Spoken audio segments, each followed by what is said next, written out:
नमस्कार दोस्तों भारत ने इतना बड़ा ट्रेड डेफिसिट आज तक कभी इतिहास में नहीं देखा। आप देख सकते हैं अक्टूबर के महीने में भारत का जो ट्रेड डेफिसिट है 42 बिलियन डॉलर के करीब पहुंच गया है। मतलब इतना ज्यादा ट्रेड डेफिसिट का मतलब यह हुआ कि हमारा इंपोर्ट बढ़ रहा है और एक्सपोर्ट कम हो रहा है। हमें कोशिश ये करनी चाहिए थी कि एक्सपोर्ट बढ़े, लेकिन एक्सपोर्ट बढ़ नहीं पा रहा। आप देख सकते हैं खबर, India trade deficit widens to a record as exports show impact of US tariff. तो क्या एक्चुअल में ये यूएस टैरिफ की वजह से हो रहा है? क्या कोई और इसका कारण है? और साथ ही साथ हम आगे क्या कर सकते हैं, वो सब कुछ मैं आपको डिटेल से बताऊंगा।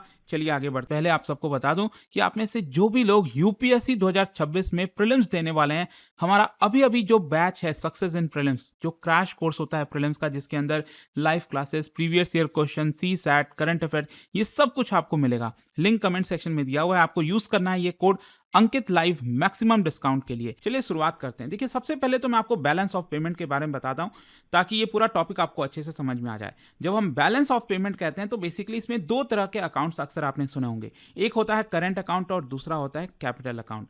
देखो, कैपिटल अकाउंट में जैसे foreign investment, FDI, foreign direct investment जो आया, पैसा भारत के अंदर आया, वो कैपिटल अकाउंट में शो होता है। इसके अलावा कहीं से हमने लोन लिया, आईएमएफ से लोन लिया, कहीं से बोरोइंग की, ये सारी चीजें कैपिटल अकाउंट के अंदर आती हैं। लेकिन जो हम ट्रेड करते हैं, चाहे वो गुड्स का हो या फिर सर्विसेज का हो, जैसे कि भारत काफी सारा आईटी एक्सपोर्ट वगैरह करता है, तो पैसा भारत में आता है, तो वो आपका करंट अकाउंट में काउंट होगा। इसके अलावा हम यहां पर जो स्पेसिफिक बात कर रहे हैं वो बात कर रहे हैं ट्रेड इन गुड्स की। मतलब जो गुड्स हैं, जो फिजिकल गुड्स हैं, जो हम एक्सपोर्ट करते हैं, चाहे वो खिलौना हो गया, मोबाइल हो गया, टीवी हो गया, जो भी कुछ है जो हम एक्सपोर्ट करते हैं और जो चीजें हम इंपोर्ट करते हैं, ठीक है। तो ऑब्वियस सी बात है, अगर हम ज्यादा एक्सपोर्ट करेंगे और इंपोर्ट कम करेंगे तो ये हमारा पॉजिटिव में रहेगा।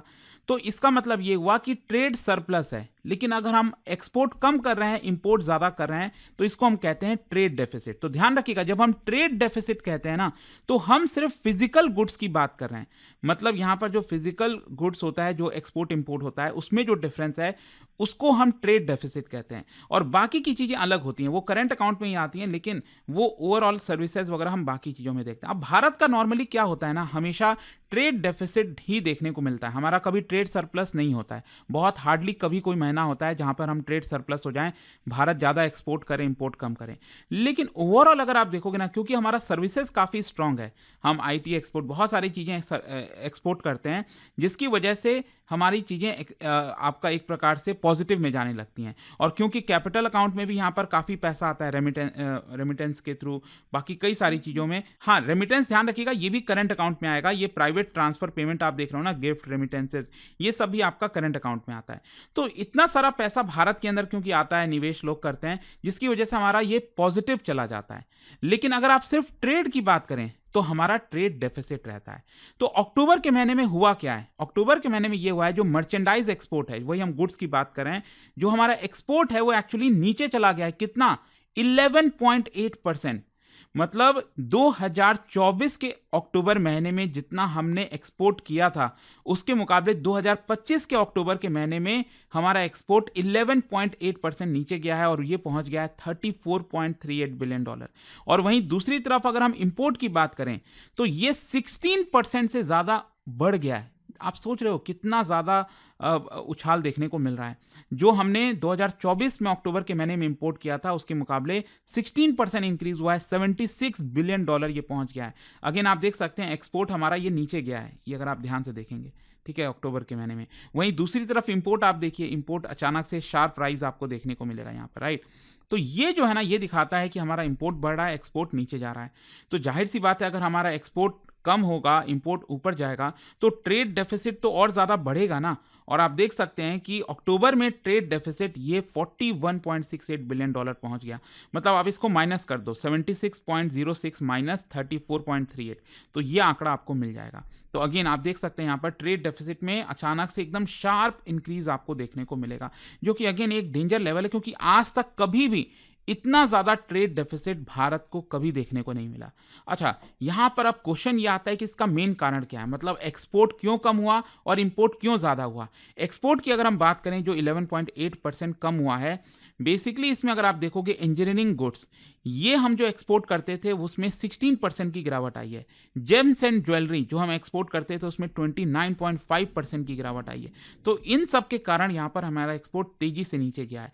और स्पेशली एक्सपोर्ट्स टू यूएस की अगर हम बात करें, क्योंकि काफ़ी चर्चा चल रही थी ना कि टैरिफ लग गया है, हमारा एक्सपोर्ट पूरी तरह से क्रैश हो जाएगा। एक्चुअली हुआ है कम, लेकिन उतना ज़्यादा नहीं हुआ है। हमारा जो यूएस में एक्सपोर्ट जाता है 8.6% कम हुआ है, जो कि अगेन सिग्निफिकेंट नंबर है, नहीं होना चाहिए। लेकिन उतना ऐसा जो सोचा जा रहा था 40% 50% कम हो जाएगा, वो तो अभी नहीं हुआ है। और हमारा एक्सपोर्ट जो यूएस में जाता है इट इज $6.3 बिलियन।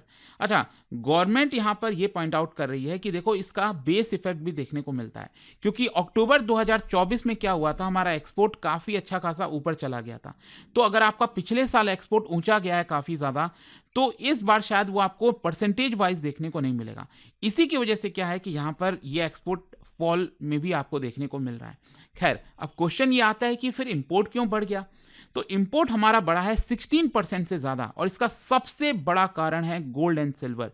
गोल्ड का इंपोर्ट आप देख सकते हैं, ये पिछले साल अक्टूबर के महीने में करीब $4.92 बिलियन का गोल्ड हमने इंपोर्ट किया था। इस बार आपको पता है कितना किया है?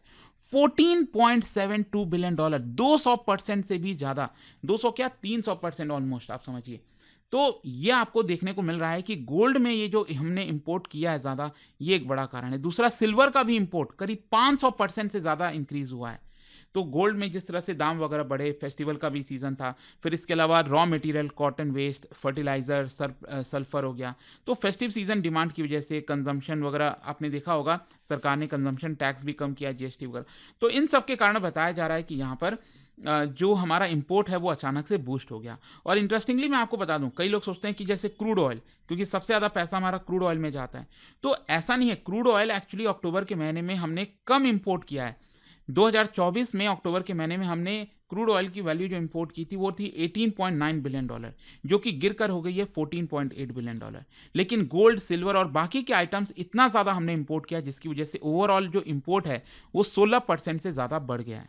अच्छा, अब क्वेश्चन ये करता है कि ये इतना मायने क्यों रखता है, व्हाट इज इट्स इम्प्लीकेशन। देखो, जो ट्रेड डेफिसिट इतना ज़्यादा अगर आपका होगा, तो ये हमारे लिए मेजर एक्सटर्नल रिस्क है। मतलब कि भारत को कहीं ना कहीं से वो पैसा लाना पड़ेगा। अगर हम इंपोर्ट ज़्यादा कर रहे हैं, मतलब डॉलर हम बहुत ज़्यादा खर्चा कर रहे हैं, तो कोशिश करनी होगी भारत को कि रेमिटेंस भारत में ज़्यादा है, फॉरेन इन्वेस्टमेंट भारत में ज़्यादा है। क्योंकि अगर ये डॉलर भारत में नहीं आया, तो अल्टीमेटली इसका असर हमारे रूपी के ऊपर पड़ेगा, हमारे रिजर्व के ऊपर पड़ेगा, जो फॉरेक्स रिजर्व है आरबीआई के पास, उसके ऊपर पड़ेगा।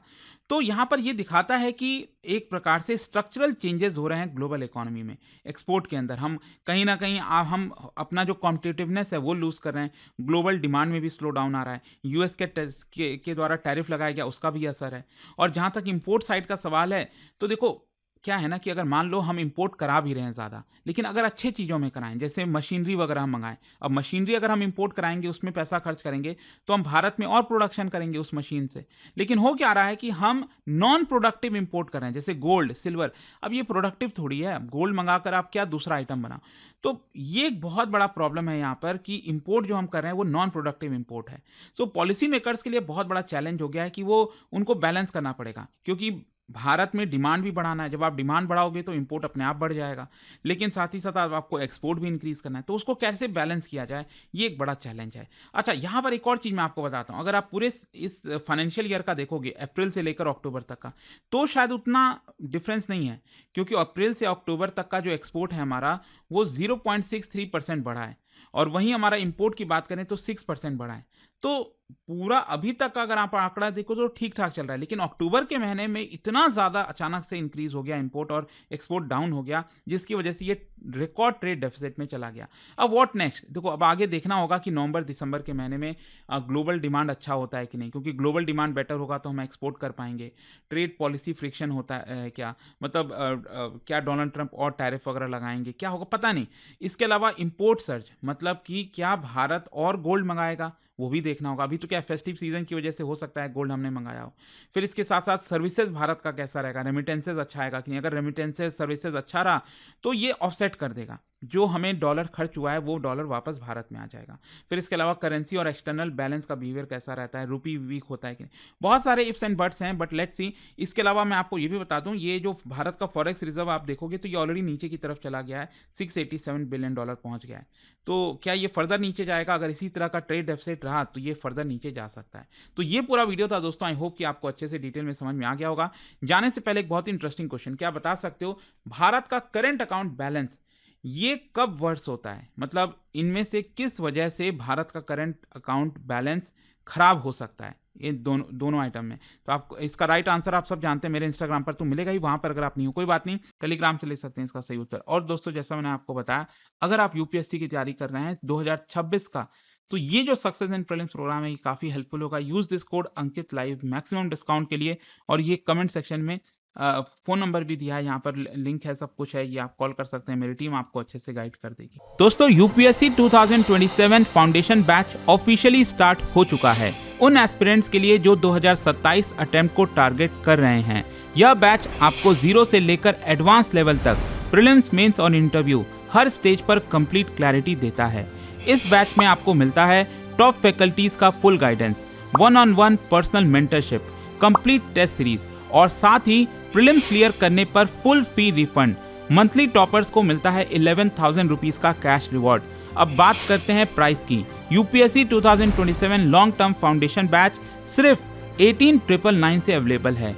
सीट्स लिमिटेड हैं, तो स्टडी IQ ऐप खोलो, सर्च करो यूपीएससी 2027 बैच और कोड यूज करो अंकित लाइव, ANKITLIVE। और अगर अभी भी आपको कोई डाउट हो तो इस नंबर पर कॉल करिए 0924002323। स्टडी IQ IAS, आपका सिलेक्शन हमारा मिशन।